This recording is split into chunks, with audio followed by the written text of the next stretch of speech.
ഈ വിവാഹം എന്ന് പറയുന്നത് ഇപ്പോൾ വലിയൊരു മാമാങ്കമാണ് അല്ലേ, വലിയൊരു ബിസിനസ്സാണ്. അപ്പം അതിനെക്കുറിച്ച് സംസാരിച്ചാൽ തന്നെ ഒത്തിരി ആളുകളുടെ ഉപജീവനം പോകുന്നൊരവസ്ഥയാണ്. ഇത് സെലിബ്രേറ്റ് ചെയ്യുന്ന ഒരവസ്ഥയുണ്ട് അല്ലേ. നമ്മൾ പെൺകുട്ടികൾ, നമുക്ക് എല്ലാവർക്കും ഭയങ്കര രോമാഞ്ചമാണ് കല്യാണം എന്ന് പറഞ്ഞ്. ജീവിതത്തിൽ ഒരിക്കലേ നടക്കത്തുള്ളൂ, അത് കമനീയമാകണം, മനോഹരമാകണം, ആർഭാടമാകണം, ആഡംബരമാകണം, എല്ലാവരും കൺചുളിച്ച്. ഇതാരാണ് തീരുമാനിക്കുന്നത് ഇങ്ങനെയൊക്കെ? ഇങ്ങനെയുള്ള ആഗ്രഹങ്ങളില്ലേ? ഉണ്ടോ ഇല്ലയോ?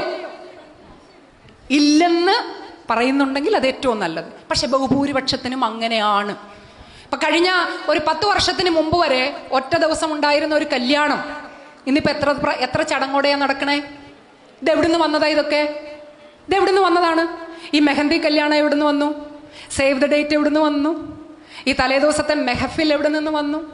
ഇതിനൊക്കെ ഒരു കൾച്ചറൽ റൂട്ടുണ്ട്. ഇപ്പം ഇവിടെ നമ്മുടെ ബ്രോഷറിൽ കൾച്ചറൽ ട്രാൻസ്മിറ്റേഷനെ പറ്റി ഒരു വാചകം ഉണ്ടായിരുന്നു. അതിവിടെ പരാമർശം വരാത്തതുകൊണ്ട് ഞാൻ അതിലേക്ക് പോകുന്നില്ല. ഇത് എവിടെ നിന്നാണ് വന്നത്?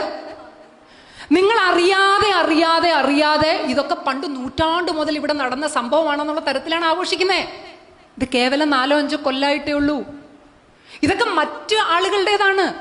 ഹിന്ദിയിൽ നടന്നിരുന്ന കുറച്ച് കാര്യങ്ങൾ, UP-യിൽ നടന്ന കുറച്ച് കാര്യങ്ങൾ, ഗുജറാത്തിൽ നടന്ന കുറച്ച് കാര്യങ്ങൾ, ബ്രാഹ്മൺ കമ്മ്യൂണിറ്റിയുടെ ഇടയിൽ നടന്ന കുറച്ച് കാര്യങ്ങൾ, അങ്ങനെ എല്ലാം കൂടി സമ്മിശ്രമാക്കി ഒരു അവിയലാക്കി ഒരു കച്ചവട പാക്കേജ് ആക്കി. മനസ്സിലായില്ലേ? ഇപ്പൊ അച്ഛനും അമ്മയും, നിങ്ങൾ പറഞ്ഞു തന്തവൈബും തള്ളവൈബും പറഞ്ഞില്ലേ മോള്, ആ അച്ഛനും അമ്മയും തന്നെയാണ് സേവ് ദ ഡേറ്റിന് നിങ്ങളെ വിടുന്നത്. ഇല്ലേ? am I right? അല്ലേ?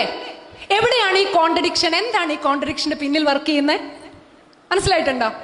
നിങ്ങൾ ആ കല്യാണം തീരുമാനിക്കുന്നതിന്റെ തൊട്ട് മുമ്പ് വരെ വഴിയിൽ ഒരു പയ്യനോട് സംസാരിച്ചു, ബസ്സിൽ ഒരു ചെറുക്കനെ മറ്റേ സുബ്രഹ്മണ്യപുരം സിനിമയിലെ പോലെ ഒന്ന് കണ്ണുകൊണ്ട് 70s പ്രേമത്തിലൊന്ന് കണ്ണുകൊണ്ട് നോട്ടമിട്ടാൽ പോലും അച്ഛൻ്റെ അമ്മയുടെ മുമ്പിലെത്തി താക്കീതും പിന്നെ ഫോൺ പിടിച്ചു വെക്കലും 2 ദിവസത്തെ കത്താഴം ഉണ്ണായ്മ ഒക്കെ ഉള്ള വീടുകൾ ഈ സേവ് ദ ഡേറ്റ് എന്ന് പറയുന്ന പ്രതിഭാസത്തിന് അങ്ങ് കയറൂരി അഴിച്ചങ്ങ് വിടുവാണല്ലോ. എന്താ ഇത്? എന്താ മോളെ? അതെന്തുകൊണ്ടാ? യെസ്, എല്ലാ നാട്ടുകാരും ചെയ്യുന്നു, എല്ലാ പശുക്കളും അപ്പിയിടുന്നു. നമ്മുടെ പശു അപ്പിയിട്ടില്ലെങ്കിൽ അതൊരു പ്രശ്നമല്ലേ? ഡോക്ടറെ വിളിക്കണ്ടേ? പക്ഷെ എല്ലാ പശുക്കളും പാല് തരുന്നു, നമ്മുടെ പശു പാല് തന്നില്ലല്ലോ. അറിയാം, പാലിന്റെ കറവ് കഴിഞ്ഞു, 10 മാസമായി, അല്ലെങ്കിൽ ഇത് വയസ്സായി.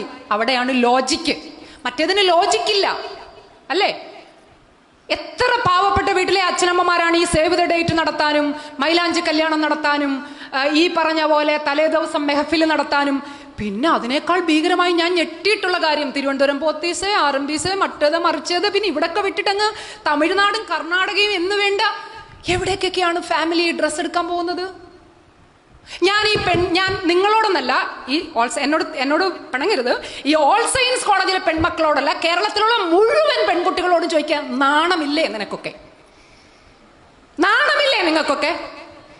നിങ്ങൾക്ക് വരുന്ന എല്ലാ പ്രശ്നങ്ങളുടെയും പിന്നിൽ നിങ്ങളുടെ ഈ മൗനവും ഈ പറഞ്ഞ കട്പുത്തലി പോലെ, ഇന്ത്യയിൽ പറയുന്നതാണ് മാനുക്കീൻ പോലെ കെട്ടി അലങ്കരിക്കാൻ നിന്നുകൊടുക്കുന്ന ടൂളായി വിട്ടുകൊടുക്കുന്ന നിങ്ങളുടെ ഒരു ശരീരമുണ്ടല്ലോ, ആ ശരീരം ഫ്രീസാക്കി വെച്ചുകൊണ്ട് നിങ്ങൾ നടത്തുന്ന പ്രവർത്തനം, അത് മറ്റേ റാംജി റാവു സ്പീക്കിംഗിലെ സിനിമയിൽ പറഞ്ഞാലേ ആ പ്രവർത്തനം ആദ്യം അവസാനിപ്പിക്കും.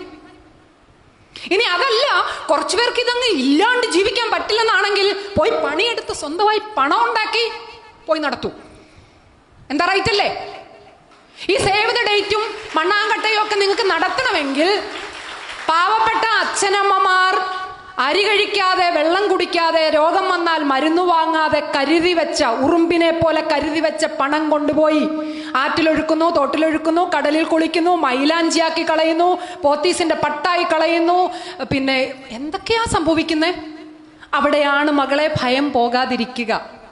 മനസ്സിലായില്ലേ? ഭയത്തിന്റെ വഴികളാണ്. നിങ്ങൾ അലങ്കാര വസ്തുക്കളായി നിന്നു കൊടുത്താൽ നിങ്ങളിലേക്ക് അലങ്കാരങ്ങൾ വന്നു ചേർന്നുകൊണ്ടേയിരിക്കും. ഒരിക്കലും നിങ്ങൾക്ക് കഴുത്തു നോക്കാൻ പറ്റില്ല. ഒരിക്കലും നിങ്ങൾക്ക് ആടയാഭരണങ്ങൾ, പിന്നീട് വരുന്ന ആടയാഭരണങ്ങളാണ് അടി, ഇടി, തൊഴി, മണ്ണെണ്ണ സ്റ്റവ് പൊട്ടല്, ഗ്യാസ് പൊട്ടല്, ഫ്രിഡ്ജ് പൊട്ടിത്തെറിക്കല്, മറ്റേത് അതൊക്കെ ആഭരണങ്ങളാണ്. ഇതിന്റെ പിന്നാലെ വരുന്നതാണ്. എന്തുകൊണ്ട്? ഇതാണ് ലോജിക്കൽ തോട്ട്. നിങ്ങൾ ഇതിന്റെ ആഡംബരാംശം മാത്രമേ കാണുന്നുള്ളൂ. ഒറ്റ ദിവസത്തേത്. എത്ര പേരാണ് ഈ ആൽബം തുറന്നു നോക്കുക? കല്യാണം കഴിഞ്ഞിട്ട് എത്ര പേര് ഈ വിവാഹത്തിന്റെ വീഡിയോ CD ഒക്കെ ഇട്ട് കാണാറുണ്ട്? 1-2 തവണ അല്ലേ? എന്താണ് ഒരു പാക്കേജ്? ഇപ്പോൾ ഒരു ഫോട്ടോ, മറ്റേ വീഡിയോ, സേവ് ദ ഡേറ്റ് എല്ലാം കൂടി എത്രയാ? 5 ലക്ഷം അല്ലേ? അങ്ങനെയൊക്കെ ലക്ഷങ്ങളാണ്, വലിയ പൈസയാണ്. ഇത് സമൂഹത്തിന്റെ 1 ബാക്കി എല്ലാവരോടും മോള് മുമ്പേ പറഞ്ഞ പോലെ നമ്മുടെ മകളുടെയും കല്യാണം അങ്ങനെ വേണം, എനിക്കും കല്യാണം അങ്ങനെ വേണം എന്ന് പറഞ്ഞുകൊണ്ട് ഒരു മുന്നേ എന്ന് പറഞ്ഞുള്ളൊരു ഓട്ടമാണ്. ഇതിനൊരു അവസാനം ഉണ്ടാക്കാൻ എങ്ങനെ പറ്റുക? നിങ്ങൾ വിദ്യയെ ശരിയായി കാണുക, വിദ്യാഭ്യാസത്തെ അതിൻ്റെ യഥാർത്ഥ അർത്ഥത്തിൽ ഉൾക്കൊള്ളുക. വ്യക്തികളുടെ ശാക്തീകരണത്തിനാണ് വിദ്യാഭ്യാസമെന്നും ആ ശാക്തീകരണത്തിലൂടെയാണ് നിങ്ങളെ തൊഴിലിലേക്ക് എത്തിക്കുന്നതെന്നും, അല്ലാതെ കേവലം തൊഴിലിനു വേണ്ടി മാത്രം വിദ്യ അഭ്യസിക്കുന്നവരാണ് തൊഴിലിടങ്ങളിൽ ഹരാസ്മെന്റ് അനുഭവിക്കുന്നത്.